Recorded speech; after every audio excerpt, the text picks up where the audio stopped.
औज़ुबिल्लाहिमिनश्शैतानिर्रजीम बिस्मिल्लाहिर्रहमानिर्रहीम। कैसे हैं आप? 9th क्लास, उम्मीद है खैरियत से होंगे। आज हम जो है वो 7th चैप्टर स्टार्ट करने लगे हैं, यूनिट 7 एंटरप्रेन्योरशिप। और इसमें हम जो है वो स्टडी करेंगे identify problem and create business using design thinking के बारे में। और इसके अलावा हम टूल्स देखेंगे क्रिएट करने के और बिज़नेस प्लान को क्रिएट करने के और सोल्यूशंस निकालने के लिए।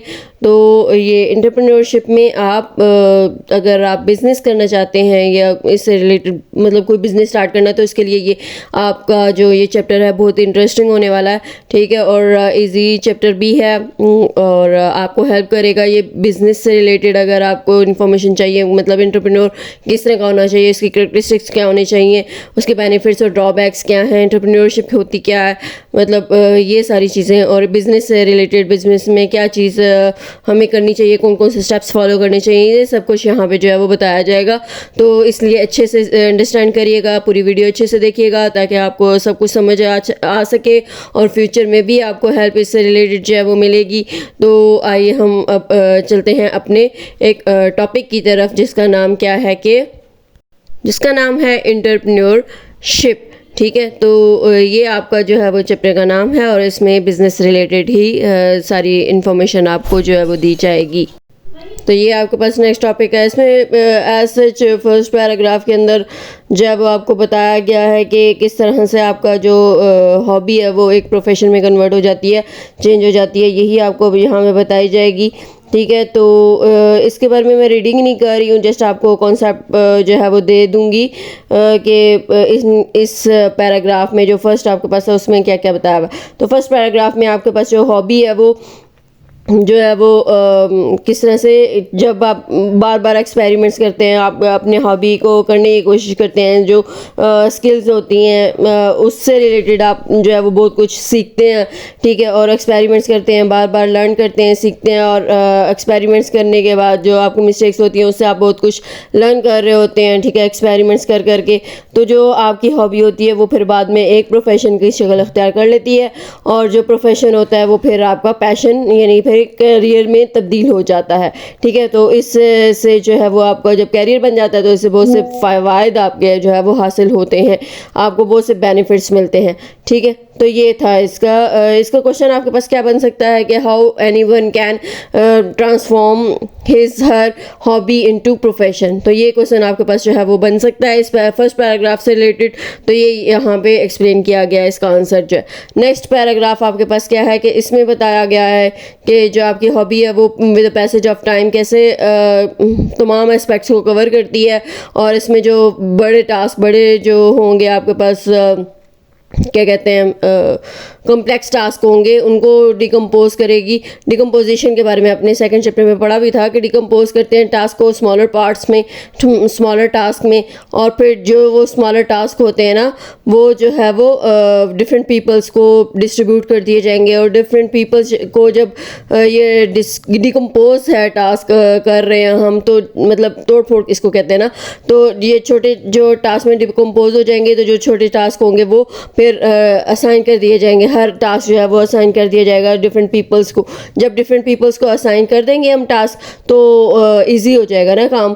ठीक है, तो टीम वर्क हो जाएगा एक किस्म का, तो डिफ़िकल्ट नहीं होगा आपको जो है वो फिर टास्क जो है वो परफॉर्म करना, कोई भी काम करना। ठीक है, जब ज़ाहिर सी बात है डिस्ट्रीब्यूट हो गया काम तो इजी हो जाता है। ठीक है, तो फिर ये टीम वर्क जो है वो एक टीम बन जाएगी आपकी। तो जो प्रोफेशनल्स की जो ये टीम होगी ना वो फिर विद नो टाइम आप जो है वो कोई भी काम आसानी से कर सकेंगे। ठीक है, तो ये स्टार्टअप हो जाता है एक किस्म का। तो ये आपका जो है वो इस तरह से बिज़नेस मतलब स्टार्ट हो जाएगा और आप प्रोफेशनल की दुनिया में जो है वो कदम रख लेंगे। तो ये इसके बारे में यहाँ पे सेकंड पैराग्राफ में जो है वो बताया गया था कि किस तरह से सब जो टास्क है वो आपका छोटे टास्क में डिवाइड होता है और फिर आप लोगों में डिस्ट्रीब्यूट करते हैं और फिर उसके बाद जो है वो कैसे प्रोफेशनल की दुनिया में आते हैं। अच्छा, नेक्स्ट आपके पास जो है वो उसमें बताया गया है आपको कि जो आपका प्रोफेशन है यंग जो लोग होते हैं उनके लिए ज़्यादा बेटर होता है, आसानी से मतलब वो स्टार्ट कर सकते हैं, ठीक है, क्रिएट कर सकते हैं, इजी होता है उसके लिए स्टार्टअप बनस्बत इसके कि जो जिनकी स्किल्स जो है वो पुरानी हो चुकी है, मतलब उन्होंने बहुत पहले सीखा था, तो ज़ाहिर सी बात है उनको न्यू करने के लिए अपडेट करना पड़ता है, अपनी स्किल्स को जो है दोबारा सीखना पड़ेगा। तो जो यंगस्टर्स होते हैं, यंग प्रोफेशनल होते हैं, उनका कैरियर नया होता है, स्टार्टअप होता है और उनको स्किल्स भी नहीं मतलब सीखी होती हैं उन्होंने, तो वो अपना बिजनेस अच्छे से आसानी से जो है वो स्टार्ट कर सकते हैं, अपना एफर्ट जो है वो डाल के, ठीक है, अपने थोड़ी सी मेहनत करेंगे तो ज़्यादा सा जो है वो उनको इंशाल्लाह बेनिफिट मिल जाएगा, ठीक है। तो sky is no limit, is the limit में क्या है कि कोई लिमिट नहीं होती है, आपका बिज़नेस जो है वो कहाँ तक होना चाहिए, मतलब किस लेवल तक आपने बिज़नेस को लेके चलना है, ये लिमिट नहीं होती है, इस तरह की कोई लिमिट नहीं होती है यहाँ पे, ठीक है। मेहनत आप थोड़ी सी करेंगे और जो है वो आपको विद नो टाइम सक्सेस इंशाल्लाह करियर जो है वो मिल जाता है, ठीक है। और उसका इज़ नो द लिमिट, मतलब यहाँ पे अचीवमेंट जो है वो आपको बताई जा रही है कि अचीव करने की कोई लिमिट नहीं होती है, बिज़नेस को कहाँ तक लेके जाना है कोई इसकी लिमिट नहीं होती है, ये यहाँ पे जो है वो एक्सप्लेन किया गया। होप सो आपको इसकी समझ आ गई होगी। अब हम जो है वो you will be your own boss की तरफ चलते हैं, ठीक है।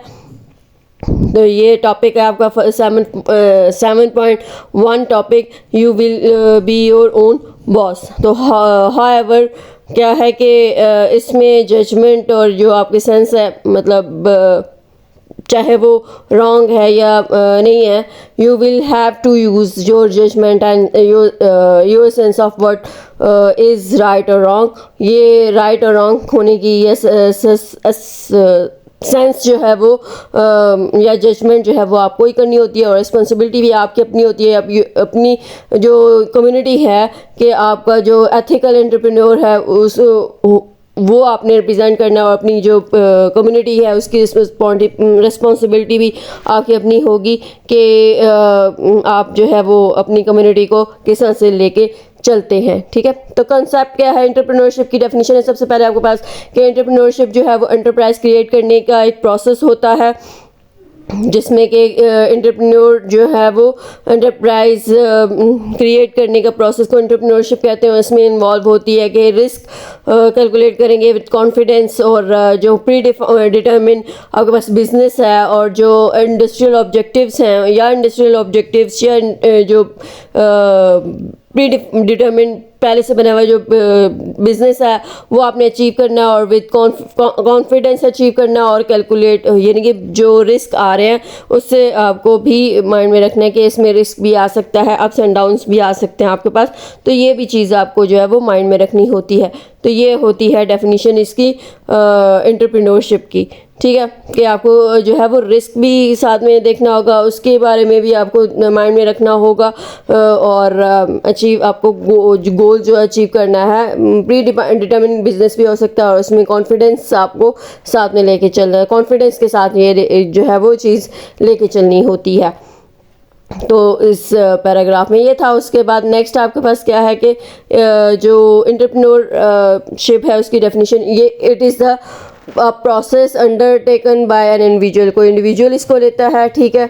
ये ऐसा प्रोसेस होता है जो कि एंटरप्रेन्योरशिप जो है वो ऐसा प्रोसेस है जो कि एंटरप्राइज से क्रिएट करने का प्रोसेस होता है, ठीक है। और उसके बाद हमने ये बताया कि इसमें रिस्क जो है वो कैलकुलेट करना होता है विद कॉन्फिडेंस, और प्री डिटर्मिन आपके पास बिजनेस और इंडस्ट्रियल ऑब्जेक्टिव्स होते हैं। तो ये एक ऐसा प्रोसेस है जिसमें जो इंडिविजुअल करता है और इसमें क्या चीज़ें इन्वॉल्व होती है, रिस्क इन्वॉल्व होता है, और इसके अलावा नेसेसरी इन्वेस्टमेंट जो है वो करनी होती है। एक तो रिस्क इन्वॉल्व है इसमें, ठीक है, और सर्टेन कंडीशंस पे जो है वो इन्वेस्टमेंट भी करनी होती है, ठीक है। और इसमें इसके अलावा इनोवेटिंग शामिल है, और प्लानिंग्स होती हैं पहले से, और डिसीजंस आपको टाइम टू टाइम लेने होते हैं, ठीक है, ताकि जो आपकी जो क्या कहते हैं प्रोडक्शन है वो इंक्रीज़ हो सके। अब ये प्रोडक्शन किस लेवल पे है और किस इस फील्ड्स में आती है।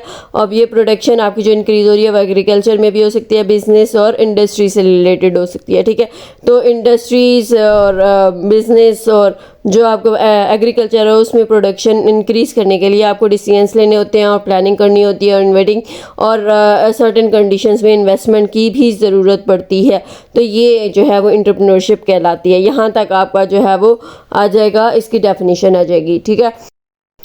तो ये जो एंटरप्रेन्योरशिप की डेफिनेशन है वो कहाँ से, ये एंटरप्रेन्योरशिप की डेफिनेशन आपकी जो है वो है, और यहाँ से स्टार्ट करेंगे आप और ये दोनों पैराग्राफ जो है वो इसमें शामिल करेंगे, यहाँ तक आपका जो है वो इसकी डेफिनेशन आ जाएगी, ठीक है। अगर आपको कहा जाता है what do you know about entrepreneurship या एक्सप्लेन ब्रीफली एक्सप्लेन एंटरप्रेन्योरशिप, तो आप ये सारा जो है वो इसमें दे देंगे, ठीक है। और उसके बाद आपके पास यहाँ पे 2 फैक्टर्स क्वालिटीज़ जो है वो एंटरप्रेन्योरशिप की बताई जा रही हैं यहाँ पे, कि एंटरप्रेन्योरशिप की क्वालिटीज़ एक तो टेंजेबल फैक्टर्स होते हैं और दूसरा आपके पास क्वालिटीज़ में शामिल इनटेंजेबल फैक्टर्स होते हैं, ठीक है। तो टेंजेबल फैक्टर्स और इनटेंजेबल फैक्टर्स में डिफरेंस भी आ सकता है। और टेंजेबल फैक्टर्स जो है वो फिजिकल होते हैं, जिसमें imagination, readiness to take risk, ability to bring together and put to use other factors of production, capital, labour, land वगैरह, मतलब ये आ जाएंगे। ये फिजिकल फैक्टर में शामिल, मतलब फिजिकल अपीयरेंस इसकी होती है, और जो इनटेंजेबल आपके पास होता है उसमें फिजिकल अपीयरेंस नहीं होती है,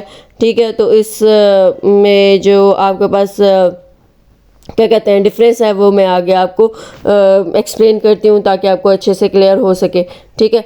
तो यहाँ पे आपके पास क्या आ जाएगा, एंटरप्रेन्योरशिप के बारे में फैक्टर्स जो है वो production, capital, labour and also intangible factors में आपके पास ability to mobilise scientific and technological advancement होगी, अपार्ट फ्रॉम एक्वायरिंग, मतलब लाइसेंस है, अप्रूवल या and finance from government and financial agencies, ठीक है। तो इमेजिनेशन, अब इसमें ऊपर जो रिस्क है, रिस्क ज़ाहिर सी बात है आपके पास जो आता है वो उसमें कॉस्ट हमें नज़र आ रहा होता है कि रिस्क आपका जो है वो अब आ रहा है या नहीं आ रहा, अप एंड डाउन जा रहा है या नहीं जा रहा। तो ये अब आपके पास जो है वो टेंजेबल फैक्टर्स और इनटेंजेबल फैक्टर्स में डिफरेंस है। तो यहाँ पे आपके पास सबसे फर्स्ट पॉइंट आपके पास क्या है कि टेंजेबल फैक्टर्स जो है वो उसकी फिजिकल अपीयरेंस होती है, प्रेजेंस होती है, और जो इंटेंजेबल फैक्टर्स हैं उसकी फिजिकल प्रेजेंस नहीं होती। और जो आपके पास टेंजेबल फैक्टर्स हैं उनको हम मेजर करना इजी होता है, और इनटेंजेबल फैक्टर्स को मेजर करना जो है वो मुश्किल होता है, चैलेंजिंग होता है, ठीक है, मेजर करना। और इसको हम जो है वो मुश्किल से मतलब मुश्किल से जो है वो मेजर कर सकते हैं। और टेंजेबल फैक्टर्स जो है उनको एक्वायर करने के लिए फाइनेंशियल अरेंजमेंट की जरूरत पड़ती है। इनटेंजेबल फैक्टर्स को एक्वायर करने के लिए जो डेवलप हमें करना होता है, एक्वायर हम नहीं कर सकते, डेवलप करना होता है, कल्टीवेट करना होता है। और टेंजेबल फैक्टर्स जो है वो यूनिक नहीं होते, हर बिजनेस के लिए सेम ही होता है। और डुप्लीकेशन भी यहाँ पे जो है वो आ सकती है, ठीक है, डुप्लीकेट किया जा सकता है, रेप्लिकेट किया जा सकता है। और इनटेंजेबल फैक्टर्स जो हैं वो यूनिक होते हैं हर बिजनेस के लिए, और इसको रेप्लिकेट जो है वो नहीं किया जा सकता। और एग्जांपल्स की बात करें तो यहाँ पे फाइनेंशियल, ह्यूमन रिसोर्सेज होंगे, फिजिकल इंफ्रास्ट्रक्चर वगैरह आ जाता है। यानी कि यहाँ पे फिजिकली अपीयर है ना, अपीयरेंस हो रही है, यहाँ पे फाइनेंशियल रिसोर्सेज कौन कौन से हैं, ह्यूमन रिसोर्सेज इसमें आ जाएंगे, इंफ्रास्ट्रक्चर आ जाएगा, और इस तरह की जो चीजें आ जाती हैं वो इसमें टेंजेबल फैक्टर्स में शामिल होंगी। और इनटेंजेबल फैक्टर्स में रिस्क टॉलरेंस है, यानी कि लीडरशिप आपके पास जो है वो इस की जो इस फैक्टर में शामिल हो जाती है, ठीक है, इनटेंजेबल फैक्टर्स में। तो ये आपके पास जो है वो डिफरेंस था टेंजेबल और इनटेंजेबल फैक्टर्स ऑफ एंटरप्रेन्योरशिप। ये मतलब इस तरह से क्वेश्चन भी आ सकता है कि what are the qualities of entrepreneurship, तो आप पैराग्राफ्स के फॉर्म में इसका जो है वो लिख लेंगे, ठीक है। और अगर डिफरेंस आता है तो डिफरेंस मैंने आपको बता ही दिया। अब आपके पास क्या है, एंटरप्रेन्योर की डेफिनेशन है यहाँ पे। तो एंटरप्रेन्योर की डेफिनेशन क्या होगी यहाँ, entrepreneur is a person who starts और ओन बिजनेस, जो या तो शुरू करता है या ओन करता है बिजनेस को, और इसके अलावा ऑर्गेनाइज भी करता है और मैनेज करता है फाइनेंशियल रिस्क, और ताकि जो प्रॉफिट है वो हासिल हो सके। प्रॉफिट हासिल करने के लिए फाइनेंशियल रिस्क को भी देखता है और उसको मैनेज करता है, ऑर्गेनाइज और ओन करता है बिजनेस, और स्टार्ट करता है बिजनेस। तो वो पर्सन जो होता है वो पर्सन कहलाता है एंटरप्रेन्योर, सॉरी, ठीक है। तो वो पर्सन जो है वो क्या होगा, एंटरप्रेन्योर होगा, ठीक है। तो ये इसकी जो है वो यहाँ तक डेफिनेशन बन गई, एंटरप्रेन्योर की डेफिनेशन हो गई, ठीक है। एंटरप्रेन्योर जो है वो ऐसा पर्सन आपके पास होता है जो इकोनॉमिक रिसोर्सेज को शिफ्ट करता है out of an area of lower and into the area of higher productivity and greater yield, मतलब ग्रेट अचीवमेंट के लिए, हाई अचीवमेंट और प्रोडक्टिविटी के लिए जो क्या कहते हैं इकोनॉमिक रिसोर्सेस है उनको बेटर से बेटर हायर लोअर से हायर एरिया की तरफ जो है वो यूज शिफ्ट करता है। ठीक है, ये इंटरप्रेन्योर का काम होता है। The researcher have much made much effort, researcher को जो है वो शुरू में कुछ अर्से तक जो है वो बहुत ज़्यादा मेहनत करनी पड़ती है। ठीक है, और इसमें बाकी ये बताया हुआ है कि इस तरह से सेवरल करेक्टरिस्टिक्स जो है वो उन्होंने निकाली हैं, स्टडीज की हैं कि जो एंटरप्रेन्योर है उसकी करेक्टरिस्टिक्स में क्या शामिल होगा। तो ये नीचे आपके पास करेक्टरिस्टिक्स ब्रीफली एक्सप्लेन की गई हैं। ये बहुत इंपॉर्टेंट क्वेश्चन है आपके पास लॉन्ग क्वेश्चन के हिसाब से भी। सक्सेसफुल एंटरप्रेन्योर की करेक्टरिस्टिक्स क्या होनी चाहिए।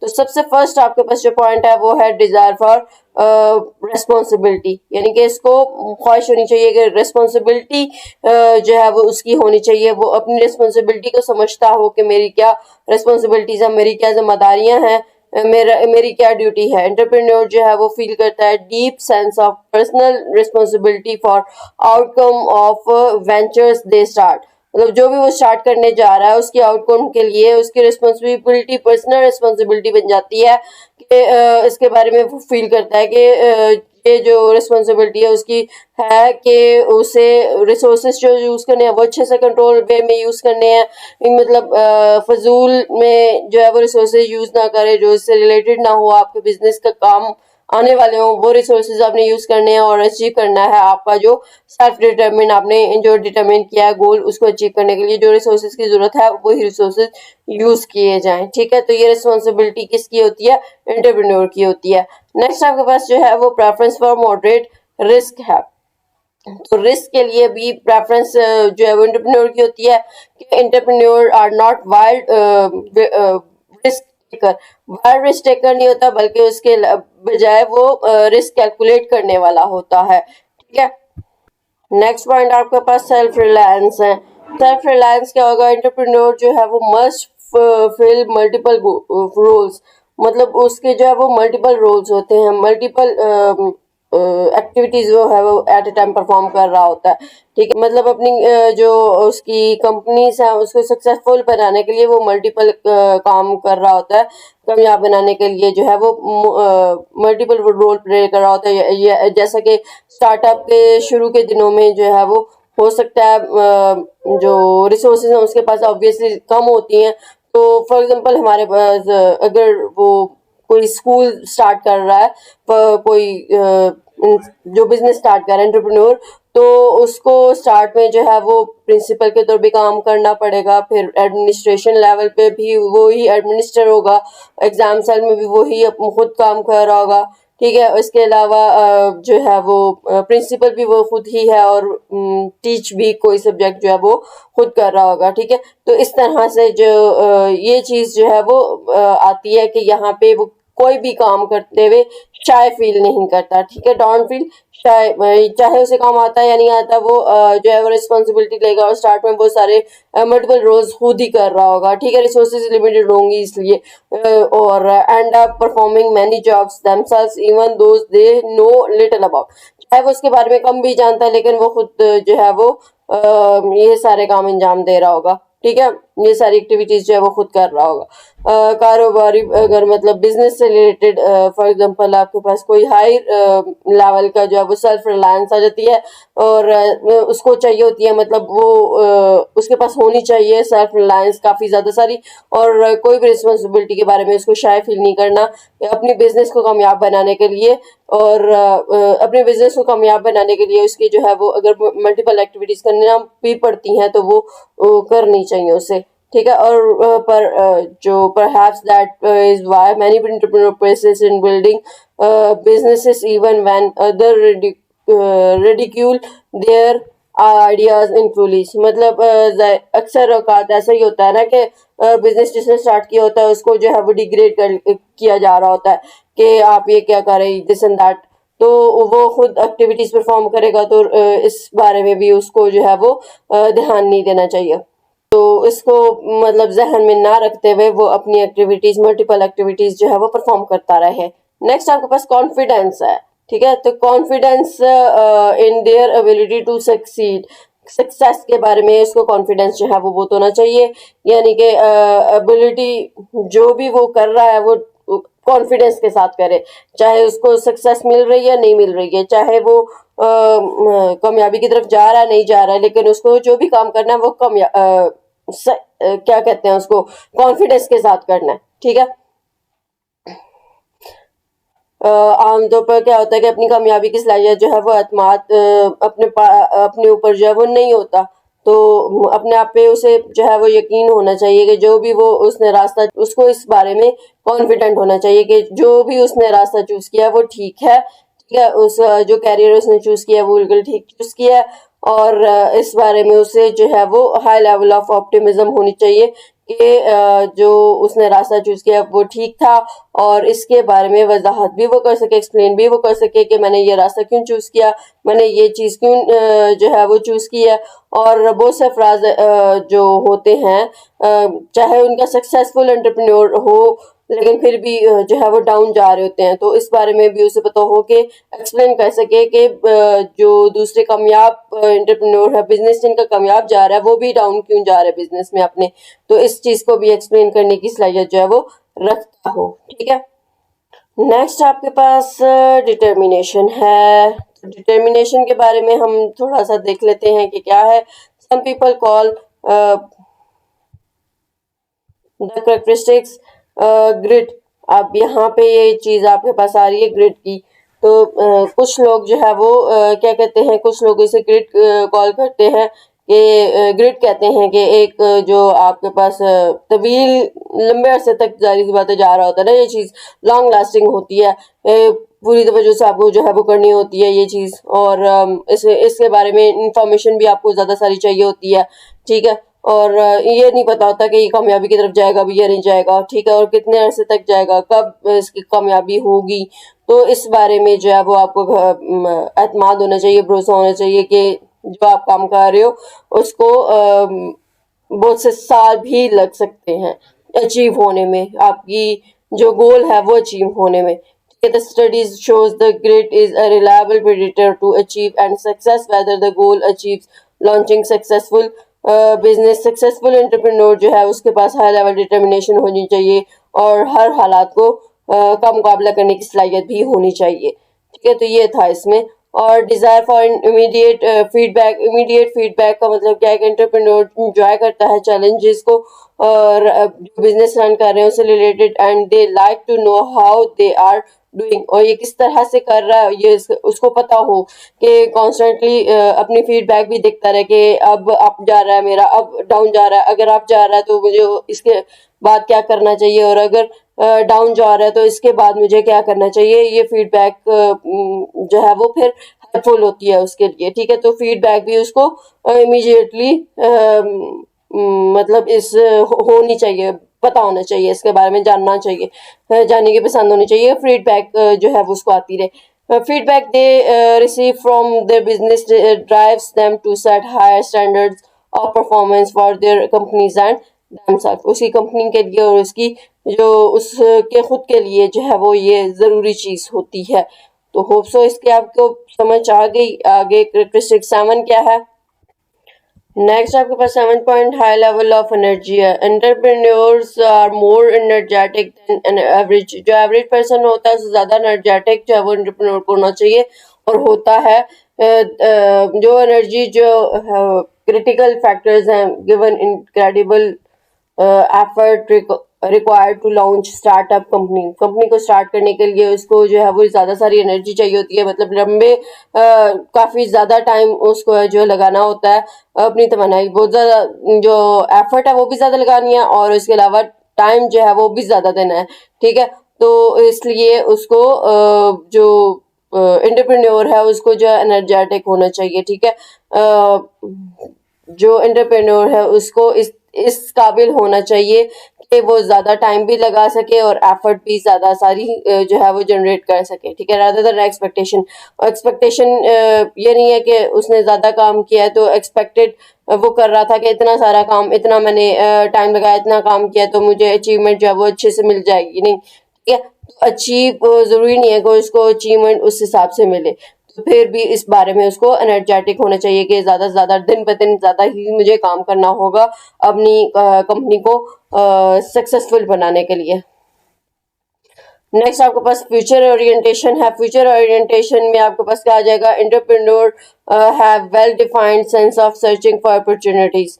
अपॉर्चुनिटीज की सर्च के लिए जो है वो उसको वेल डिफाइन होना चाहिए और उसको देखते रहना चाहिए और less concern about they did yesterday, यानी कि कल उसने इतना काम किया था तो आज इतना करेगा नहीं, इस बारे में उसको कंसर्न नहीं होना, बल्कि आज से ज्यादा ही काम उसको करना है। तो ये चीज उसके अंदर जो है वो पहले से होनी चाहिए कि आगे देखने वाला होना चाहिए, फ्यूचर के बारे में फिक्र करने वाली होनी जो एबिलिटी उसके पास होनी चाहिए, ठीक है, कि ये नहीं है कि कल उसने इतना काम किया था तो आज इसे काम करेगा या इतना काम लिमिटाइज कर देगा कि ये चीज मैंने आज करनी है और ये चीज मैं कल करूंगा, ठीक है, इस तरह से नहीं, आज का काम कल पे नहीं छोड़ना। तो ये चीज ये असूल जो है वो अपनाना चाहिए उसको। नॉट सेटिस्फाइड सिट बैक, ना ही वो जो है वो कामयाबी के लिए पीछे बैठ के रह जाए, ठीक है, कि एंटरप्रेन्योर जो है वो फोकस किस पे करता है, फ्यूचर पे फोकस करता है, ठीक, ये चीज जो है वो फ्यूचर ओरिएंटेशन इसमें होनी चाहिए। स्किल एट ऑर्गेनाइजिंग, नेक्स्ट आपके पास जो पॉइंट है, स्किल एट ऑर्गेनाइजिंग। स्टार्ट में क्या है कि कंपनी जिसने भी बनाई है उसमें बहुत सारे जो है वो आपको from scratch is much like piecing together, मतलब जिक्सा जो पजल है वो एक किस्म की सॉल्व करने वाली जो है वो एबिलिटी, पहेलियों को सॉल्व करने वाली एबिलिटी होनी चाहिए। एंटरप्रेन्योर जो है वो ऐसे हो के right people together complete task, task perform करने के लिए राइट पीपल जो है वो रखे, ये एबिलिटी उसके पास हो कि वो ठीक पीपल रख सके और इफेक्टिवली जो है वो कंबाइंड पीपल कर सके, मतलब कौन सी किस तरह से मुझे टीम बनानी है वो चीज, और job enable entrepreneur to transform their vision into reality. Reality रियलिटी पे मतलब जो उसने विजन किया है उसको रियलिटी वर्ल्ड में रियल लाइफ में वो किस तरह से इसको अप्लाई कर सकता है, यानी कि कंबाइन करेगा अपनी टीम को, इफेक्टिव वो काम कर रहे हैं, अगर उनके पास स्किल्स है तो वो वाले बंदे रखे जो स्किल पर्सन्स हैं और उनको उस तरह से ऑर्गेनाइज करके रखे, अरेंज करके रखे कि ये बंदे ये टास्क परफॉर्म जो है वो करेंगे और इकट्ठे किस तरह से टास्क उनसे परफॉर्म जो है वो करवाना है, ठीक है। नेक्स्ट आपके पास जो है वो value of achievement over money. अब यहाँ पे जो अचीवमेंट है वो मनी, पैसा ही सब कुछ नहीं है, ये उसके पास जो है वो उसके जहन में बात होनी चाहिए कि पैसे ही सब कुछ नहीं होता। One of the most common misconception about entrepreneur is that they are driven wholly by desire to make money, यानी कि पैसा कमाने के लिए जो है वो ये सब कर रहा है, लेकिन ऐसा होता नहीं है। जो एंटरप्रेन्योर है उसको ये होना चाहिए कि जो मोटिवेटिंग फोर्स उसकी प्राइमरी होनी चाहिए कि पैसे सब कुछ नहीं होता है, अचीवमेंट भी करनी है, बिजनेस को अचीव करना है, उसके सिंपल जो है वो अचीवमेंट होनी चाहिए कि जो उसके मुकाबले में बिजनेस आ रहे हैं ये और जो बिजनेस चल रहे हैं उससे मुझे बेटर चीज़ अचीव करनी है, उससे बेटर अच्छी चीज़ मुझे निकालनी है, प्रोडक्ट या जो भी, ठीक है, और डिज़ायर उसकी वेल्थ के साथ साथ जो है वो मतलब ऐसा तो होता ही है, लेकिन उसके साथ साथ जो है वो उसको देखना है कि मुझे फलां बिजनेस से मुकाबले में अच्छा लेके चलना है और अचीव जो है वो ज़्यादा से ज़्यादा अचीवमेंट मुझे हासिल करनी है, ठीक है। शोहरत, नाम, मतलब ये चीज़ भी इसमें शामिल होनी चाहिए। जाहिर सी बात है बिजनेस अच्छा चलेगा, बिजनेस का नाम होगा तो जो बिजनेस बनाने वाला है उसका भी नाम होगा, तो ये चीज़ इसमें आ जाती है, ठीक है। Entrepreneur see potential where most people see only problems or nothing at all. Characteristics often makes them objective to ridicule in this chapter ideas until their ideas become huge successful. ये चीज इसमें जो है वो एंटरप्रेन्योर में ये characteristics शामिल होंगी तो वो जो है वो सक्सेस की तरफ जा सकता है। नीचे आपके पास बेनिफिट्स और ड्रॉबैक्स हैं एंटरप्रेन्योरशिप के। कौन कौन से बेनिफिट्स होते हैं और कौन कौन से ड्रॉबैक्स है। सबसे पहले हम देख लेते हैं बेनिफिट्स। एंटरप्रेन्योरशिप के बेनिफिट्स क्या हैं। एंटरप्रेन्योरशिप के बेनिफिट्स में शामिल है आपके पास driven by these personal characteristics in entrepreneur establish and manage small businesses to gain control over their lives। उसकी जिंदगी की कंट्रोल के ओवर छोटा बिजनेस जो है वो भी एस्टैब्लिश कर सकता है और मैनेज कर सकता है और चला सकता है, ठीक है। और दुनिया में जो है वो अपना नाम कमा सकता है, वो एक दुनिया को बता सकता है कि मैं कुछ कर सकता हूँ, ठीक है। सेल्फ फुलफिल्ड वो बन जाएगा और अनलिमिटेड उसके पास प्रॉफिट आ जाएगा, ठीक है। सोसाइटी में एक कंट्रीब्यूशन, एक नाम होगा उसका और वो ये चीज़ जो है वो इंजॉय कर सकेगा। ये बेनिफिट्स में शामिल है। मतलब यहाँ पे क्या है कि इंटरप्रेन्योरशिप जो है उसके फवायद में आपके पास शामिल आ जाएगा कि इंटरप्रेन्योरशिप से जो है वो क्या कहते हैं उसको ज़ाती खसूसियात मतलब शामिल होंगी इसमें। एंटरप्रेन्योर जो है वो स्मॉल बिजनेस मैनेजर एस्टैब्लिश कर सकता है, कंट्रोल अपने ऊपर अपनी ज़िंदगी पे कंट्रोल कर सकता है और इसके अलावा दुनिया में नाम कमा सकता है और अनलिमिटेड प्रॉफिट उसको गेन होगा, ठीक है। सोसाइटी में वो जो है वो कंट्रीब्यूट कर सकता है, हिस्सा डाल सकता है और इसके अलावा जो इंजॉयमेंट है वो भी हासिल कर सकता है। मतलब अपनी मर्जी की जो चीज़ हासिल करनी है वो कर सकता है, एंजॉय कर सकता है, जिसे क्या ऐश कर सकता है, ठीक है। ड्रॉबैक्स की अगर हम बात करें तो उसको उससे मसाइल या डिसएडवांटेजेस या उसको कह लो कि नुकसानात का सामना उसको करना पड़ता है, जिसमें कि इनकम आ जाती है, उसको पैसा बहुत लगाना पड़ेगा, रिस्क इन्वेस्टमेंट की होगी कि ज़्यादा पैसा और कम अचीवमेंट, ये चीज़ हो सकती है। लॉन्ग आज मतलब बहुत ज़्यादा टाइम उसको बहुत ज़्यादा देना पड़ता है, ठीक है। दिन रात काम करना पड़ता है और मेहनत भी ज़्यादा करनी पड़ती है, अचीवमेंट कम होगी, ये भी पॉसिबिलिटी होती है, ठीक है। और इसके अलावा उसको स्ट्रेस टेंशन बहुत ज़्यादा होती है, स्ट्रेस बहुत ज़्यादा लेना पड़ता है उसको, मतलब आ ही जाती है, जाहिर सी बात है। अगर बिजनेस आपका डाउन जा रहा हो तो फिर टेंशन जो है वो बहुत ज़्यादा होती है। और इसके अलावा कंप्लीट डिसीजन रिस्पॉन्सिबिलिटी भी उसकी होती है कि उसको डिसीजंस लेते रहना चाहिए वक्त के साथ साथ कि अब मुझे ये काम करना, अब मुझे ये काम करना चाहिए। उसको डिसीजंस हालात को देखते हुए करने वाला होना चाहिए, मतलब करना पड़ता है उसको, ठीक है। तो ये चीज़ इसमें आ जाती है। तो ये आपके पास थे एंटरप्रेन्योरशिप के जो फायदे भी और फवायद भी और नुकसानात भी, कि एंटरप्रेन्योरशिप बहुत लंबे अरसे तक एक तो काम करेगा, ठीक है, और टेंशन भी उसे बहुत ज़्यादा होगी और फैसला करने की जिम्मेदारी उसकी अपनी होती है, ठीक है।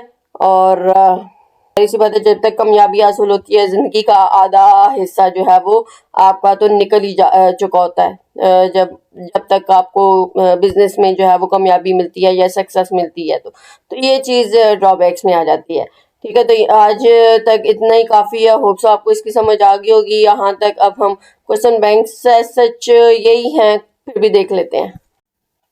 ये चंद आपके पास क्वेश्चंस हैं, क्वेश्चन बैंक मतलब क्वेश्चंस हैं टॉपिक से रिलेटेड जो हमने आज टॉपिक पढ़ा। How can anyone transform hobby into profession, how can you solve complex tasks in business, how what do you know about startup of the business।